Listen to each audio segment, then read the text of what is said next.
ক্ষুদ্র ঋণের সাথে ওতপ্রোতভাবে জড়িত। মাননীয় প্রধান উপদেষ্টাও আমরা বহু দেশ একসাথে ভ্রমণ করেছি এই ক্ষুদ্র ঋণের কার্যকলাপ, ক্ষুদ্র ঋণের এফেক্টিভনেস, এফিকেসি এবং এটা মানুষের যে জীবনকে যে উন্নত করে তোলে একটা প্রকৃষ্ট প্রমাণ সব দেশেই আমরা দেখেছি। আর বাংলাদেশে স্পেশাল একটা মডেল কেস, মানে অনেক সময় বলা হতো যে বিশেষ করে আমি যখন পিকেএসএফ ছিলাম তখন বলা হতো যে ওয়ার্ল্ড ক্লাস অর্গানাইজেশন, মানে বিশ্বমানের একটা সংস্থা। আমি মনে করি এটার দাবিদার কিন্তু আমাদের এমএফআই তাদের কার্যক্রমের ফলে। এই যে এমআরএ প্রতিষ্ঠা এর আগের ইতিহাস হলো, আমরা একটা কমিটি ছিলেন যেখানে মাননীয় প্রধান উপদেষ্টা ছিলেন, আমিও ছিলাম, বাংলাদেশ ব্যাংকের গভর্নর ছিলেন, তখন এটার নাম ছিল MRRU, micro regulatory research unit. তো সেখান থেকে 2000 সালে এই আইনটা হলো এবং কাকতালীয়ভাবে তখন আমি বাংলাদেশ ব্যাংকের গভর্নর। কারণ কোথায় অফিস দেওয়া হবে সেটা নিয়ে একটা সমস্যা ছিল। সরকার তো জানেনি সবসময় একটু কিচ্ছতা সাধন করে, বলে অফিস টফিস দিতে পারবো না, বাজেটও এখন দেওয়া যাবে না। কারণ বাংলাদেশ ব্যাংকের একটা পুরা ফ্লোর আমরা ছেড়ে দিয়েছিলাম, তাই না? এখানে লীলা আছে, লীলার কাজ করতো। আমি বাংলাদেশ ব্যাংক থেকে অফিসার দিয়ে শুরু করি, এটা একটা যাত্রা, শুভযাত্রা সেই সময়। আর সেই সময় আমি ডিএফআইডির সাথে কথা বলে একটা মোটামুটি একটা ভালো অর্থ বরাদ্দ পাই। তো সেখান থেকে যাত্রা শুরু। তারপর থেকে এমআরএ থেমে নেই, এমআরএর কার্যকলাপ বৃদ্ধি পাচ্ছে দিন দিন। এমআরএর কাজগুলো আপনার বিভিন্ন সংস্থাগুলো আপনার এমআর সাথে রেজিস্টার্ড। তবে আমি যেটা এখন নতুন ভবনে আসছেন মাইক্রো রেগুলেটরি অথরিটি, কিন্তু রেগুলেশনের উপর অত্যাধিক জোর দেবেন না। রেগুলেশন দরকার আছে, এটা ইউজার ফ্রেন্ডলি রেগুলেশন দরকার। এখন উপরে থেকে চাপিয়ে দিয়ে যদি আইন করি তো লোকজনের ডিফিকাল্ট হয়। আমি মনে করি এমআরএকে এখন রেগুলেটরির সাথে সাথে প্রমোশন অ্যাক্টিভিটিটা দেখতে হবে। অর্থাৎ ডিরেক্টলি হয়তো এমআরএ এসে করবে না, কারণ এমনভাবে আপনি তাদেরকে আপনার ধরেন হিসাব রক্ষণ পদ্ধতি, সেভিংসের রিটার্ন কী হবে, সার্ভিস চার্জ কত হবে, এগুলো যেন একটু সহনীয় এবং যারা এমএফআই আছে তাদের জন্য এসে হয় সহনীয়, আর সর্বোপরি যারা উপকারভোগী তাদের জন্য যেন সহনীয় হয়, সেটা সবচেয়ে বড়।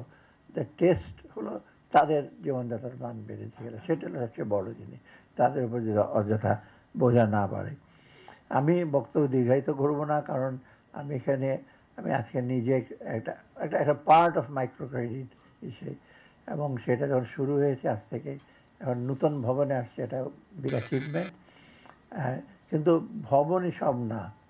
আমি যখন যে ইউনিভার্সিটি বহু আগে গেছি, আজ থেকে কত বছর, তার মধ্যে bricks and mortars buildings are not universities. University হলো ফ্যাকাল্টি, ইউনিভার্সিটিতে তাদের লাইব্রেরি, ইউনিভার্সিটিতে তাদের ল্যাবরেটরি, ইউনিভার্সিটিতে শিক্ষক।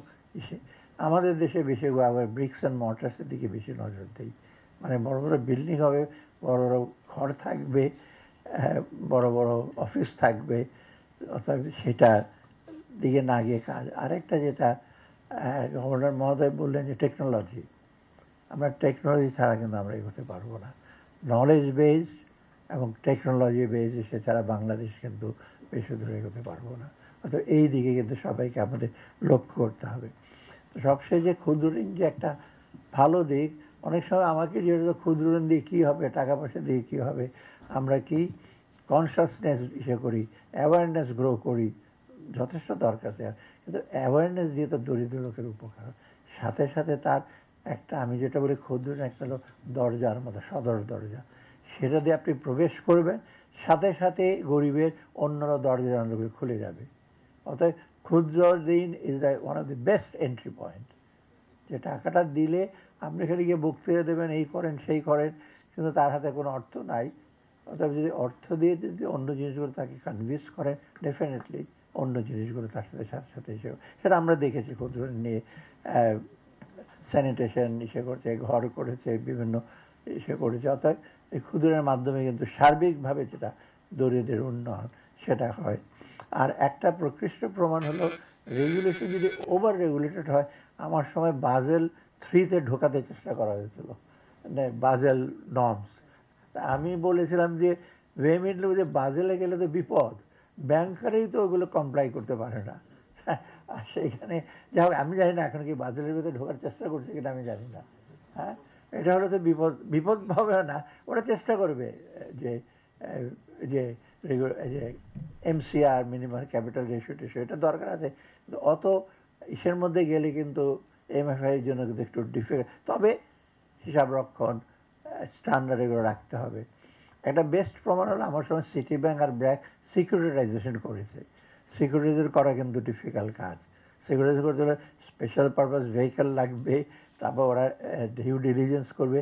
কিন্তু সবচেয়ে বড় উৎকৃষ্ট প্রমাণ ছিল রিকভারি রেট ইজ মোর দেন 90%।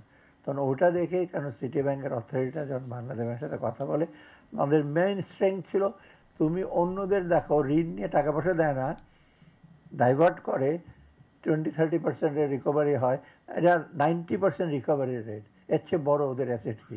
ওদের ব্যালেন্স শিট দেখার দরকার নাই, ওদের ক্যাশ ফ্লো দেখো, ওদের ক্যাপাসিটি দেখো, দ্যাট ইজ গুড এনাফ। আমি জানি না ওটা চেঞ্জ হয়েছে কিনা, কারণ ব্যাংকার আবার দেখে বাড়ি গাড়ি আছে কিনা, সে বাড়ি গাড়ি অন্যের নামের বাড়ি জমানত নিয়ে লোন নেয়, সেটা আবার অন্য কথা।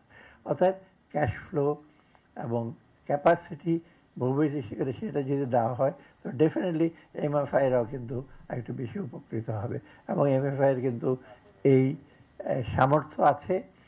আর আরেকটা সবচেয়ে বড় কথা বলে শেষ করি, শুধু ঋণ দিয়ে আপনার যে সেই শুধু ঋণ নিয়ে খেলে ব্যবহার করে, তাকে অনেক সেলফ এমপ্লয়মেন্ট বা যেটা বলে আত্মকর্ম, সেটাতে একটু এনকারেজ করা বেটার। কোনো সময় যেন আলটিমেটলি ইনফ্যান্ট ইন্ডাস্ট্রি আর্গুমেন্ট থেকে বেরিয়ে আসি যে সারা জীবন ঋণ দাও, আমাকে খালি তুমি রিয়ারি করো মায়ের মতো, মায়ের স্নেহে, সেটা না, আস্তে আস্তে তাকে ছেড়ে দিতে হবে। তো নিজে মানে তুমি নিজে সেলফ ইসা হও, যাতে তুমি আরও 10টা লোককে সাহায্য করতে পারো। তো সারা জীবন ঋণের ফাঁদে যদি থাকি, যেটা আমি অনেক সময় আরএমজিদের জন্য বলি, আর কত ইনফ্যান্ট ইন্ডাস্ট্রি আর্গুমেন্ট করবে? 50 বছর তো হয়ে গেল, এখনও বলেন প্রোটেকশন দেয়, এখনও বলেন কি, এখন তো এনবিআরএতে তারা ডেইলি দৌড়াদৌড়ি করে, ট্যাক্স কমিয়ে দেবেন, এটা কমবে না।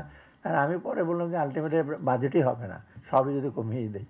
মানে এখন তো একটু কম্পিটিটিভ হতে হবে, দক্ষ হতে হবে। আর সবচেয়ে শেষে না বাড়ালে কোনো কিছু, এবং শুধু ঋণের জন্য, সবার জন্য এটা হয়েছে। আমি আজকে বিশেষ ধন্যবাদ জানাচ্ছি আমাদের প্রধান উপদেশের যত ব্যস্ততার মধ্যে, যেহেতু এটা এই ক্ষুদ্র ঋণের প্রতি, এমআর প্রতি ওনার দরদ আছে, আমাদের সবারই আছে। এবং আমি আশা করি ভবিষ্যতে ক্ষুদ্র ঋণকে আরও স্কেল আপ করে, আরও বেশি বিস্তৃত করে, আগেকার মতো ছোট্ট একটা ককুন, এটা খালি ক্ষুদ্র ঋণ দিলাম নিলাম সেটা না, তার সমস্ত ক্যাপাসিটি ডেভেলপ করবেন, আরও প্রসারিত করবেন, সেটাই হবে আপনাদের সবার জন্য, আমাদেরও সবার দায়িত্ব সেটা হবে। আপনাদের সবাইকে ধন্যবাদ। ঢালাইয়ের সেরা প্রিমিয়ার সিমেন্ট।